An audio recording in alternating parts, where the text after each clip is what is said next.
வணக்கங்க.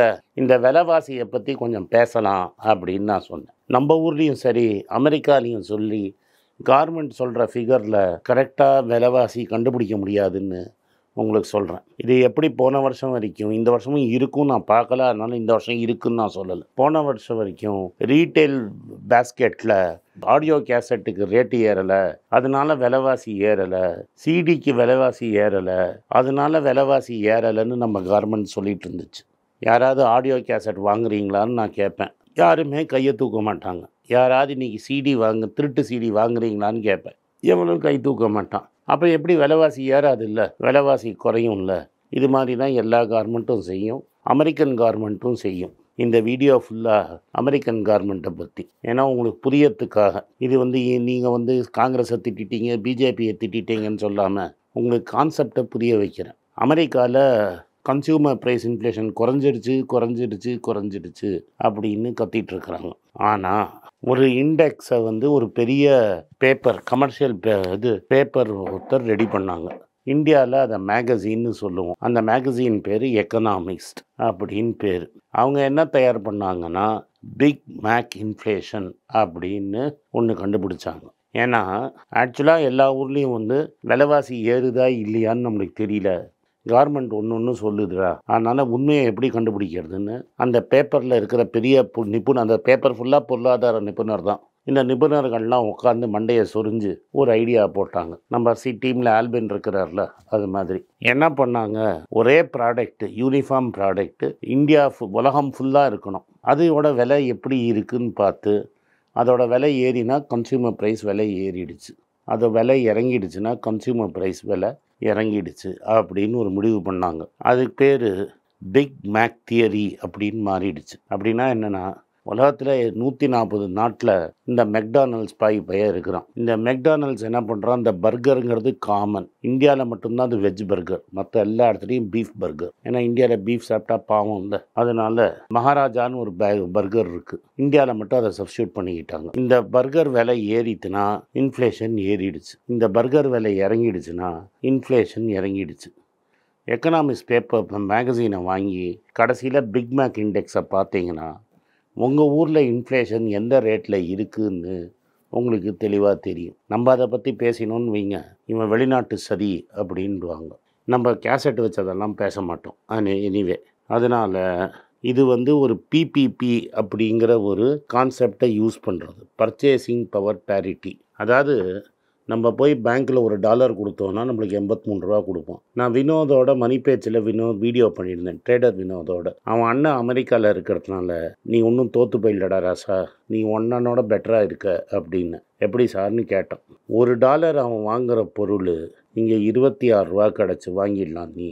That is 26 ரூபா இருந்ததுன்னா அவன் $1 பொருளை நீ வாங்கிடுவ அப்படின்னு. அப்போ நான் அவனுக்கு 3000 சம்பளம்னா உனக்கு 78,000 ரூபா இருந்தால் போதும்.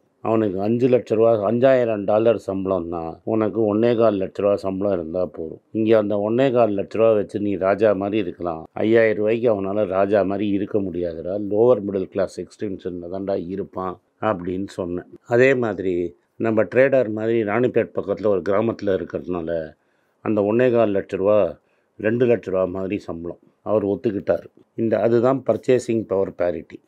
$1 அமெரிக்காவில் என்ன வாங்கும், 83 ரூபா இந்தியாவில் என்ன வாங்கும். அப்படி பார்த்தா $1க்கு அங்கே வாங்குகிற பொருள் நாங்கள் கடைசியாக பார்த்தபோது இந்தியாவில் 26லேருந்து 28 ரூபாய்க்கு அந்த பொருள் கிடச்சிட்டு இருந்தது. அப்போது actual economic value of $1 is only 26 ரூபா. மற்ற ஃபைனான்ஷியல் ஆங்கிள்ஸ்னால இது மோர் காஸ்ட்லியாக இருக்குது, அதெல்லாம் நம்ம வேறு மாதிரி டிபேட் பண்ணலாம். பட் இதுதான் பர்ச்சேசிங் பவர் பேரிட்டி. இந்த கான்செப்டை தான் இந்த பிக் மேக் இண்டெக்ஸுங்கிறது கண்டுபிடிச்சாங்க. இந்த பிபிபிங்கிற தியரி பாப்புலர் ஆனபோது இது வந்தது. இது பேர் பிக் மேக் தியரி அப்படின்னு இவங்க வச்சாங்க. ஏன்னா வேர்ல்டு வைடு அதே இன்க்ரீடியன்ஸ் வச்சு தான் அந்த பிக் மேக் பர்கரை செய்வாங்க. அந்த இன்க்ரீடியன்ஸு உலகத்தில் என்ன விலை இருக்கோ அது ஓப்பனாக தெரிஞ்சிடும். இந்தியாலேயும் அதுவும் கரெக்டாக தெரிஞ்சிடும். இதனால் இது comparatively relative strength of your கரன்சியை சொல்லிடும். லாஸ்ட்டு 1 வருஷத்தில் 10 இயர் பாண்டு அமெரிக்காவில் 4.6% இருக்குது. முன்னாடி அது 3.57 இருந்தது. இந்தியாவில் ஆனால் அது 7% இருந்தது.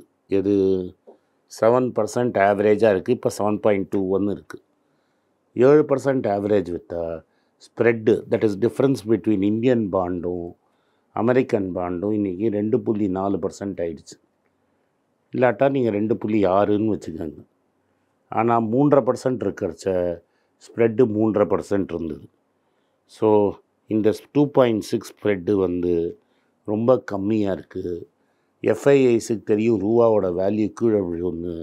அதனால தான் நீங்கள் பார்த்தீங்கன்னா எஃப்ஐஐ வந்து இந்தியன் மார்க்கெட்டை ஷார்ட் பண்ணிகிட்டே இருக்கிறான், கான்ட்ராக்ட் போட்டுகிட்டே இருக்கிறான்.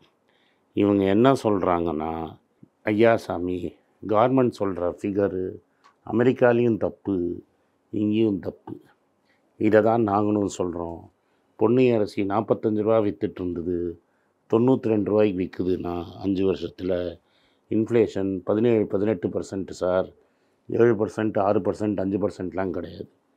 நாங்கள் யூஸ் பண்ணாத கேசட்டெல்லாம் போட்டு இதுதான் இன்ஃப்ளேஷன் சொன்னால் நாங்கள் ஏமாற்ற மாட்டோம். அதனால தான் தங்கம் மேலே ராக்கெட்டில் போட்டு ஏறிக்கிட்டே இருக்குது. இப்போ அமெரிக்காவில் ரேட் கட் பண்ணான்னா இன்னும் ஃபாஸ்ட்டாக ரேட் கட் ஆகும். இந்த சுவாமிநாதன் ஐயர்னு ஒருத்தர் கூஜா தூக்குவார் நல்லா. அவர் எக்கனாமிக் டைம்ஸில் எழுதுகிற பெரிய மனுஷர். அவர் இந்தியா எப்படி ரேட் கட் பண்ண முடியும்னு சொல்கிறார். அவர் பேச்சை கேட்டு ரிசர்வ் பேங்க் ரேட் கட் பண்ணிடுச்சுன்னா ஆல்ரெடி 83 ரூபா 53 ரூபா 50 காசில் இருக்கிற டாலரு டப்புன்னு 90 ரூபாய்க்கு போயிடும். ஏன்னா இன்றைக்கி வந்து இந்தியாவிலையும் விலைவீக்கம் இருக்குது. அவர் பாவம் டாலரில் பென்ஷன் வாங்குறாரு, வேர்ல்டு பேங்க்கில் இருக்கிறவர். அவருக்கு லாபம் கிடைக்கும், உங்களுக்கு லாபம் கிடைக்குமான்னு எனக்கு தெரியாது.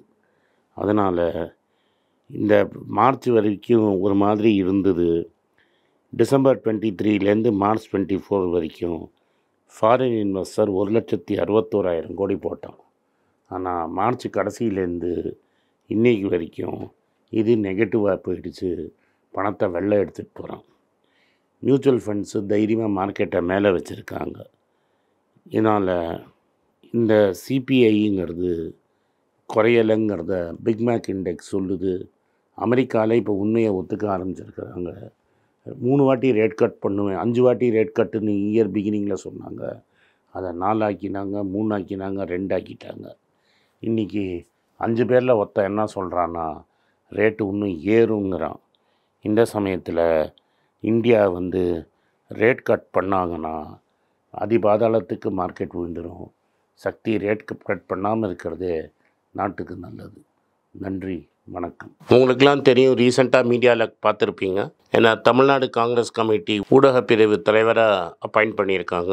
ஸோ பொலிட்டிக்கலாக என்னோடய வியூஸ் என்ன அப்படின்னு நீங்கள் ட்விட்டரில் ஃபாலோ பண்ணணுன்னு நினச்சிங்க, @AnandS1967 என்னை ஃபாலோ பண்ணுங்கள்.